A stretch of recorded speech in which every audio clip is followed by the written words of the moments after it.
अमीर और गरीबों में भेदभाव तो सदियों से है। ऐसी कुछ कहानी है दो बच्चों की, मुकुल और बिट्टू की।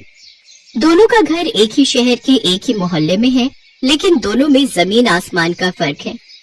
फिलहाल के लिए दोनों एक साथ खेलते हैं।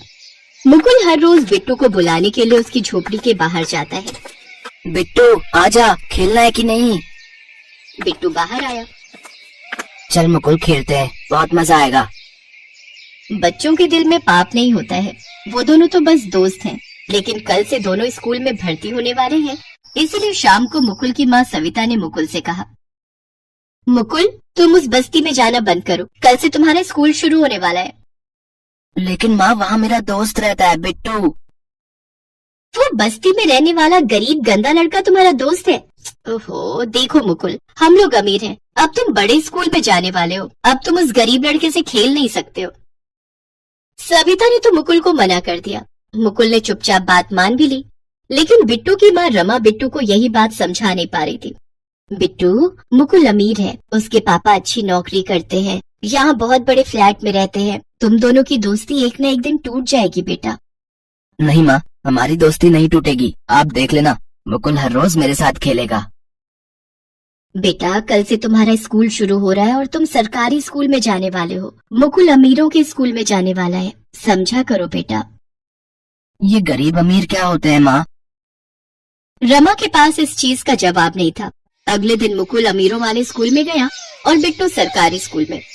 मुकुल के स्कूल में शहर के अमीर खानदान के बच्चे आए हुए थे। किसी के पास महंगा मोबाइल था तो किसी के पास महंगा वीडियो गेम। स्कूल के अंदर park, swimming pool, gaming room, ये सब कुछ था। और उधर बिट्टू के स्कूल में बैठने के लिए जगह तक नहीं थी। बिट्टू के स्कूल में टीचर क्लास लेने आए। बच्चों बैठ जाओ सभी।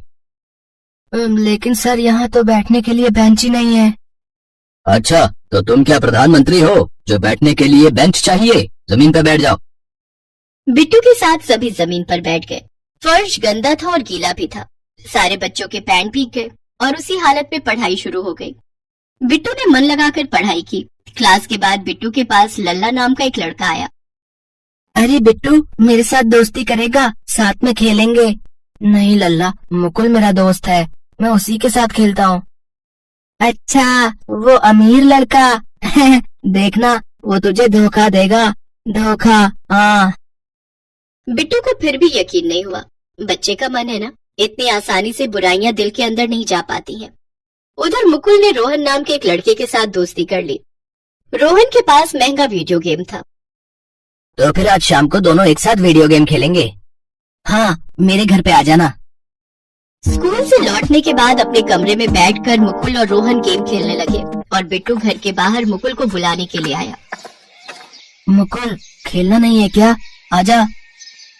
मुकुल बाहर निकला और बोला, नहीं, मैं आज से तेरे साथ नहीं खेलूंगा। लेकिन क्यों नहीं? तू गरीब है, हम दोनों के स्कूल भी अलग अलग हैं, हम दोनों दोस्त नहीं हो सकते, तू चला जा यहाँ से। अब बिट्टू का दिल टूट गया। वो घर गया और अपनी माँ को पकड़कर जोर जोर से रोता रहा। माँ, मुकुल ने मुझे गरीब कहा। गरीब क्या होता है माँ? अमीर क्या होता है माँ? बताओ ना माँ, बताओ ना। बिट्टू फूट फूट कर रो रहा था, साथ में उसकी माँ भी रो रही थी। आज बिट्टू समझ गया था कि गरीब और अमीर में फर्क क्या होता है। उसे अब बस स्कूल जाकर मन लगाकर पढ़ाई करनी थी। सरकारी स्कूल में ज्यादा टीचर नहीं थे, जितने भी थे वो कभी टाइम पर आते नहीं थे, और जो आते थे वो सही से पढ़ाते नहीं थे या फिर क्लास के अंदर बैठकर अपनी नींद पूरी करते थे। उधर मुकुल के स्कूल में सब कुछ टाइम पर होता था। सभी टीचर आते भी थे और पढ़ाते भी थे, साथ साथ अच्छे अच्छे खाने को और खेलने को भी मिलता था। इन सब के बीच में मुकुल बिट्टू को भूल चुका था और बिट्टू पढ़ाई कर रहा था। उसे गरीबी से मुक्ति चाहिए थी। इतने में एक दिन टीचर ने कहा, बच्चों, हर साल शहर में स्कूलों के बीच में एक कंपटीशन होता है। उनमें आप में से कोई भी हमारे स्कूल की तरफ से एग्जाम और क्विज में बैठ सकते हैं, लेकिन कोई फायदा नहीं है। आज तक हमारा स्कूल कभी जीता नहीं। लेकिन इस बार हम जीतेंगे सर। जीतेंगे? लेकिन कैसे? तुम्हें पता भी है कि मॉडल स्कूल के लड़के कितने स्मार्ट हैं, वहाँ कितनी अच्छी पढ़ाई होती है। वो सब मुझे नहीं पता सर, लेकिन माँ कहती है कि मेहनत और लगन ही सफलता की सीढ़ी है। मैं मन लगा कर पढ़ूंगा, कुछ भी करूंगा, लेकिन मैं ये मुकाबला जीत कर ही आऊंगा। मैं दिखा दूंगा कि हमारा स्कूल भी जीत सकता है।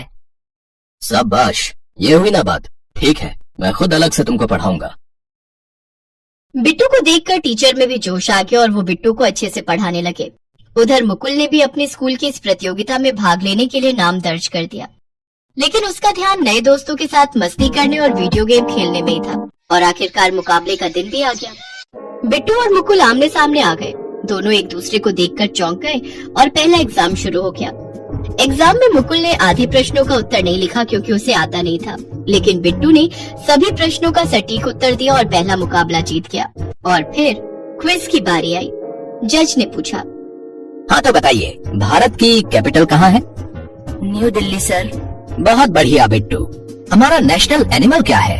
शेर है सर। Very good. अब बताओ, हमारा नेशनल सॉन्ग जन गण मन किसने लिखा था? रविंद्रनाथ टैगोर ने सर। बहुत अच्छा। क्या बात है मुकुल, तुम्हें कुछ भी नहीं पता है क्या? सर मुझे तो बस वीडियो गेम के बारे में पता है। मुकुल शर्मिंदा हो गया। बिट्टू ने प्रतियोगिता जीत ली और उसके बदले उसे स्कॉलरशिप मिली। मुकुल बिट्टू के पास आकर बोला, बिट्टू मुझे माफ कर दे। बड़े स्कूल में भर्ती होने के बाद मैं सब कुछ भूल गया था। क्या तू फिर से मेरा दोस्त बनेगा? हाँ मुकुल, हम तो बेस्ट फ्रेंड हैं। दोनों ने एक दूसरे को गले लगा लिया और दोनों फिर से दोस्त बन गए। अंत में दोनों की दोस्ती के बीच में अमीरी गरीबी नहीं आई और आना भी नहीं चाहिए। बिट्टू की वजह से उसके स्कूल में सुधार आया। स्कूल में टीचर समय पर आने लगे और मेहनत से पढ़ाने लगे। बैठने के लिए बेंच, शौचालय, सब कुछ का इंतजाम हो गया और सभी बच्चे एक ब्राइट फ्यूचर की ओर बढ़ने लगे।